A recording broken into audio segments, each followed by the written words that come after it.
dhaabatu sangaa garaa ciisuu qabaa sanii dubbii. Sangaan garaa ciisuu sangaa garaa dhaabatuu qabaa.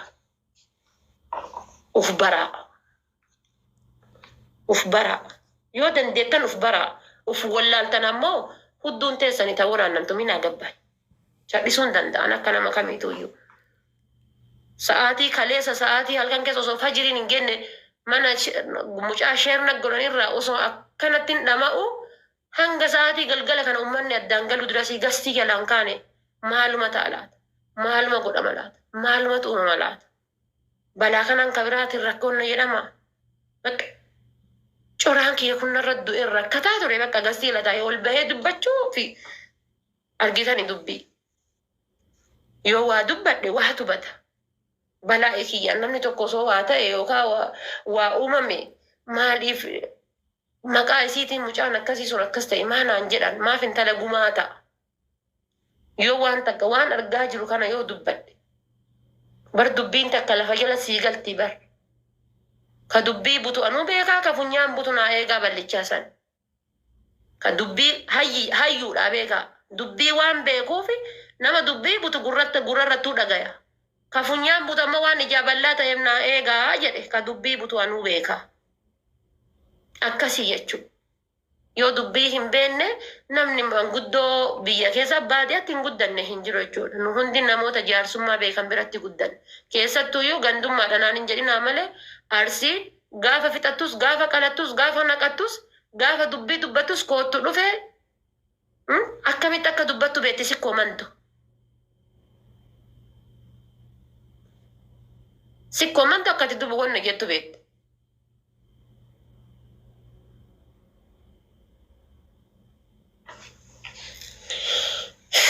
Sorry. Coggarra na gubachuu jira. Galatoomii haadha faate ilaa homaa rakkoon qabu. Dhugaa rabbii namni gaafa waa namaan jedhu jibbaa walii qabaatee fi miti ulfaadhu siin jedha. Guyyaa mara namni kallattii tokko qofaan taa'ellee wal ilaaluun nama rakkisa. Wanni ati amma haasofte kun haasaa sirrii dhugaadha. Waanuma amma manni keenya keessa jiru sadarkaa uummanni keenya keessatti bu'eetiin gadi bu'ee argamedha. Akkuma jettee rakkoon kaleessa irraa kaaftee rakkoo diinni sakaalee nutti naqe qofa osoo hin taane rakkoo Oromoon ofii sakaaltee sadarkaa itti wareegamuu kaleessa irraa jalqabee hanga ammaatti gadeemtu rakkoo ofii wal sakaaluuti.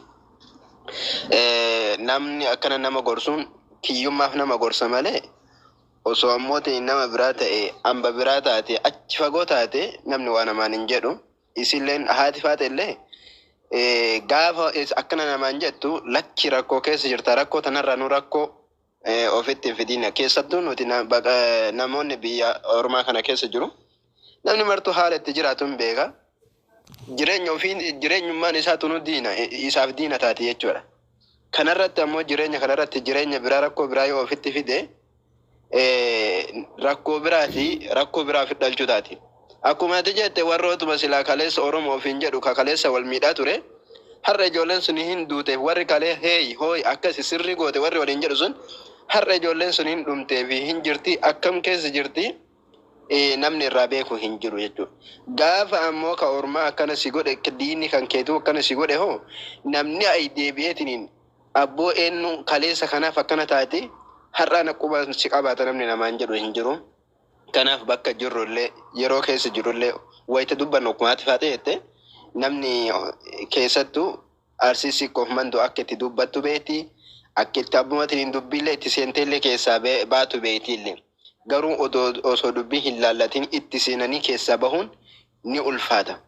Waan tokko namni galaana iyyuu gaafa itti seenu galaanni kun na baasaa fi nan baasu jalqaba laaleetiin itti seena jechuudha.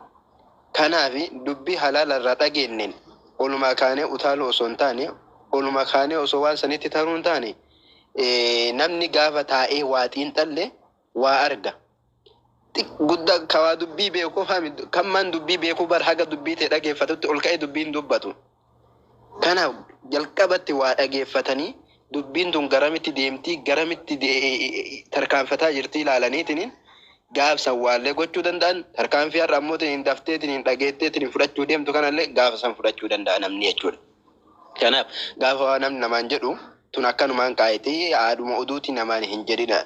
Har'a isin akka obboleettii tokkotti rakkoon ati miidhamtu rakkoo kiyya lakki rakkoo san keessa osoo hin seenin si gorsaa jechuun waan bareedaadha. Garuu namni keenya irra caalatti akkuma isin jette wanni Oromoo kun gaccabse wal tuffii fi wanni haga tuffii keessattu wallaan uummata keenya ajjeese hin jiru. Anas sirra beekaa sittu narra beekaa anas si caalaa beekaa dubbina si caalaa beekaa lakki bakka oolmaa kiyyaanatu beekaa akka godhu anatu beekaa santu nama kenna miidhee sadarkaa kanaan gahe waan taateef kanaaf bakka jirrullee keessattuu ijoolleen Suudi Arabiyaa jiru.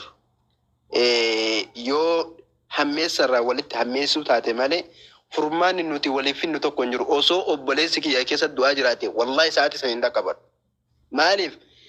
Biyya tanallee walumaan beekne seera biyya tanallee olfiitee akka biyya keetitti waan barbaade yaabbattee nama dhaqqabuu hin dandeettu. Osoo obboleessa kan keettumaa jira siin jedhani as teettee yookiin Oromooti miidiyaa kana akkuma ati hateette asuma irra teettee Oromooti na dhaqqabaa yoo jette malee wanni namni walii godhu hin jiru. Seente waraqaa qabaattee waraqaa sana walii gadi hin fiigu. Asirratti wanni ati furmaanni ati qabdu iyyuu qofa. Kanaaf keessattuu miidhamaalleen warra biyya biraa wanni akkana gubu miidhama ijoolleen teene Suudi Arabiyaa caalatti gubattutu caalaa jara isaa jira. Rakkoo biyya tanallee warri karaa kana dhandhameetiin hin darbe ni beeka waan taateef. Bareechellee beeka eenyurra akka miidhaan gahu eenyutu ammootiin imala dheeraallee imala yeroo hedduullee namni karaa kana imalu har'a uummanni Amaaraa kun kallattii kaleessa nuti itti beenu san hin jiru. Kallattii ilmaan teene ijoolleen Oromoo itti yaatura ta'aniitiin ijoollee teene weerarsan. Bakkoota hedduu kaleessa wayita Oromoon humna qabduu fi akka qabdu bakka silaa ijoolleen teene qubanne deemuu hin dandeenye qubataa turan. Har'a garuu Oromoon kaleessa gaara keessa jirtu ta kaleessa walirraallee hagam tokkotiin isaa turte sun hin jirtu sunillee humna jechuudha. Bakkoota kaleessa gadhiisanii jiran. Har'a immoo kan miidhamullee irra caalatti illee nama kennattu miidhamuuf deema. Jaarsummaan kalee ta'an sun akkuma wanni jette waan mucattiin Habibaan sun jette irra caalatti akka isin eenyuuf dhukkubsataa turte keessatti mucaatuma besani ka waraaname dhiistee isa qabdee tumte saniif akka isin keessatti laalaa qabdu arge wallahi ladhimoo itti isin haasayitu san jechuudha. Dhukkubni isin dhukkubsattu ka waraaname madaa san haga madaa hiitanii madaa guutuu hiikaa jechaa turte. Maaliif? Hanga namni keessatti walii ilaalahu achirratti arganna jechuudha. Asiin ta'e namoo isima san achi ebaluutii ekeeleetii achasii ati maali jedhi. Kanaaf namni keessatti walii ilaala.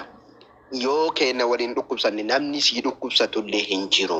Namni har'a immoo taa'e waan kana keessaa dhaabbadhu siin jedhu bor miidhama kan kee jibbaadhaaf miidhama kan kee ammootiin arguu waan itti ulfaatuuf taa'i. Yoo gootellee waan gochuu qabdu hiccitiidhaan godhi wanni namaan jedhu waanuma hiccitiidhaan dalagantu irra bareedduudha. Waanuma hiccitiin godhantu ammootiin irrallee bakkallee nama geessu. Yoo xiqqoo qabnee dhuguma akka ati fateetti waanuma xiqqoo qabnee asirra finne akkas godha akka kasan caalu dabalamee gaafa dhufee akkam goota. Kanaaf gaafa ofiillee waa wal goonillee gaafa diinallee waa gochuu hennullee asuma fiinee iyyuu osoo hin taane sadarkaa walii eegne sadarkaa ittillee wal eegnu taaneetiin haa deemnu malee akka amma ammootiin kuunillee asii mana banatee kuunillee achi mana banatee zarraaf jedhu kanatti zarraafii miti dubbiin akkuma ati fadheette kenna kaleessa kan haadhaa fi abbaan waan dhuyduu fi waan nyaattu hin qabne bootteetiin taqabdu gurgurattee dadhabde uummatatti iyyatteetiin mallaqaa gaa'u san kafalan kunillee saniin garaagarummaan qabu hajarallee ilmi namaa ilma namaati. Gaafa namni nama daddafa ittuma daddafan gaafa namni raalshe namarraa jedhe ittuma lasheedhan. Har'allee ammoo isaan waan ati yaaddu kana tumaa ati asirra fiddee tumtee yisiistu kanatti hin jira yoo jechuudha. Har'allee akkuma kaleessa baratan yoo fidan mallaquma tantee sirraa nyaatuuf dhaabatan. Haadhuma miskiinaa boochisuuf dhaabataa jiran malee akka ati asirra fiddeetiin bakka tokko dhiisitee bakka gootummaan tantee dhiiga qofa yookiin gootummaan kan kee isa miidheedha. Lakki irraa sabbata hiikkatanii sabbata irraa hiikkachiisu. Qabanii gasiidisanii qabdee gadhiisu. Tumanii gasiidisanii tumtee gadhiisu. Uummanni keenya kallattii hedduudhaan miidhamaa jiru akkuma reef kaa'ame. kallatti hedduudhaan biyya keessatti illee biyya namaatitti illee duutii biyyatti illee dhiiftee biyya namaatitti illee nu dhiisaan jirtu. Har'a uummanni keenya kallattii hedduudhaan miidhamaa jira. Uummata keenya sirkarraa kaasee har'a balballi kaleessa osoo nuti kaleessa wayita Oromoo Wallaggaa Oromoo Shawaa akkasi dhumusan martuu taa'ee wal ilaaluu baatee hanga mana kiyya galtutti hin dubbadhu osoo jedhu deemtee eessa dhufte sirka keessa seenee roorroon guddoon eessa dhufte lafa cidhaa dhuftee har'a mootiin daangaa uummata keenya kabaalee madda walaabutti har'a guyyaa 87 uummanni keenya sun kaloola keessa jiru. Har'a uummanni suni eenyu du'ee eenyu miidhamee eenyutu ganda san gadhiisee keessaa baqatee namni quba qabu hin jiru.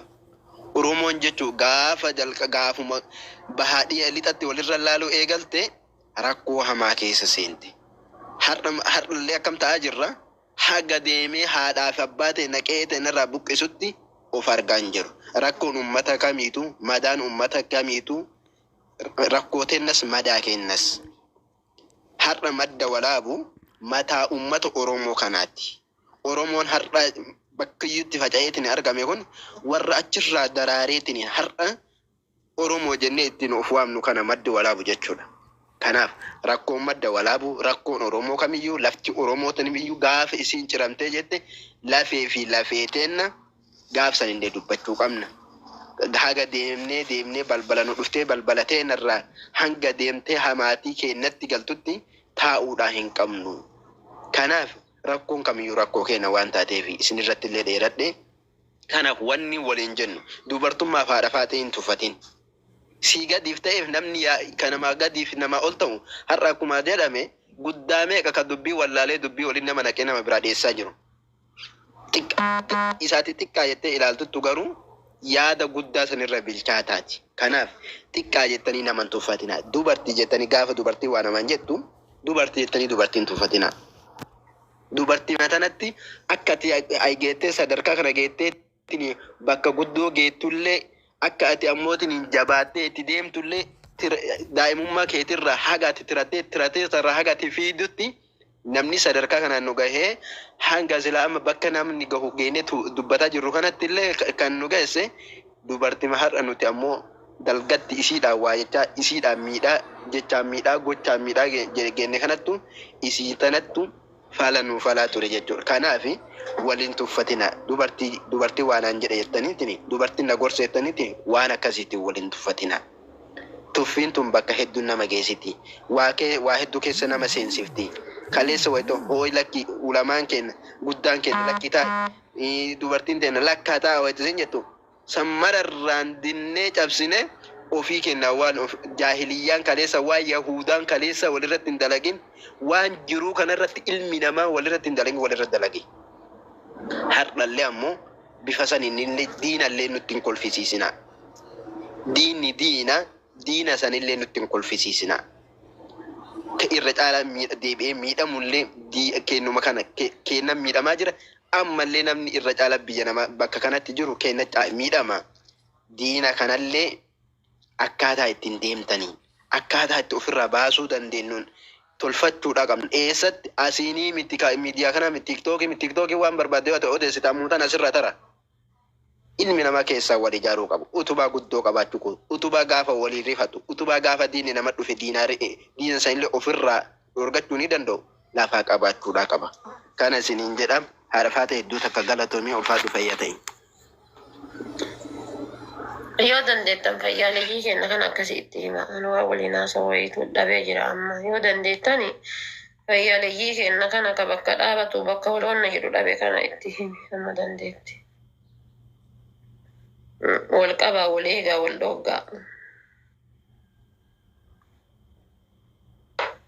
Utubaan haga dhiibaniif haga dhiisan qaba jettee Oromoon. Haga dhiibaniif haga dhiisan qaba. Gaafa isin tumamtaniif gaafa isin waan barbaaddan taatan namni isinii dubbatu hin jiru.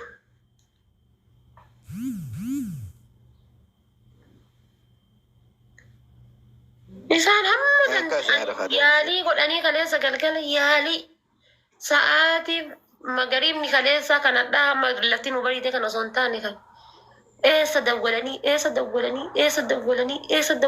garas dawwalanii iyyisiisaa jedhanii uu jedhanii dachiin isaan hin dawwalle hin jirtu. Dachiin isaan hin dawwalle akkas godha asiin baasa asiin deebisa.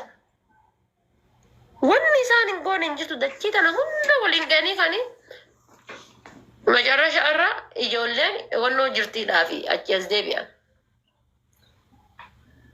Maan garre haadhafaate amma gaafa keenya akkasitti duubamu namni ummaan tokko nama kuma takka unko nama caala eessa hagas hin caalu. Garuu ummanni suni hanga inni ummanni sun humna ofiiti dhufeetiin haga tattaafatullee ta'u koomantee takalee akkuma ta'ette koomentii kaleessa barraa'u keessa ummata san malee ummata Oromoo inumaan agartu. Koomentii ummata inumaan jiru koomentiin ummata. Nama kuma 26 san keessa irra caalan osoo Oromoon ta'an irra caalan ummata sani. Maaliif? Jala deematanii akkasitti wal yaamanii jala deemanii ilaaluuf dhufan jechuudha.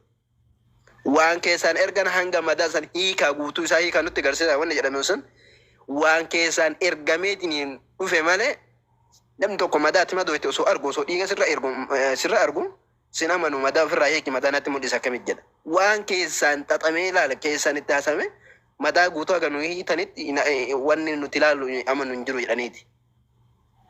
Kenna osoo ta'e hoo hiccoo carqii takka jira argame osoo kenna waraananii gadhiisa hiccoo carqii takka dhiiga jira argame kalaas mucaa waraaname bakka isa waraaname hagas akka jedhee bira darba kenna wallahi kenna osoo ta'e amma jechuudha hanga madaa kan kee jilbarraa hiiki ay mul'isisin jedhan gaa. Kanaaf jara kenna dhugaa rabbi dubbachuuf maal akka jedhanillee maal akka waliin jedhanillee nama deemte wanni waliin jedhan silaa waggaa meeqa asirratti himayye guddaan iyya xiqqaan iyya dubartiin iyyeetti. Wannummaa namni kenna gurra walii kennee wal dhaggeeffatu. Har'a yoo si dhaggeeffate dhugaa keeti dhugaa si galcha. Jabduu ta'e jabduu. Guyyaa biraa immoo arrabaa sitti dhufu. Har'a jabummaa kan kee hima dhugaa kan kee si galcha.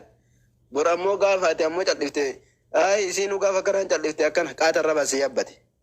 Gaafa namni waa namaan jedhu garuu yeroo saniif dhugaa si galchee si biraa deema.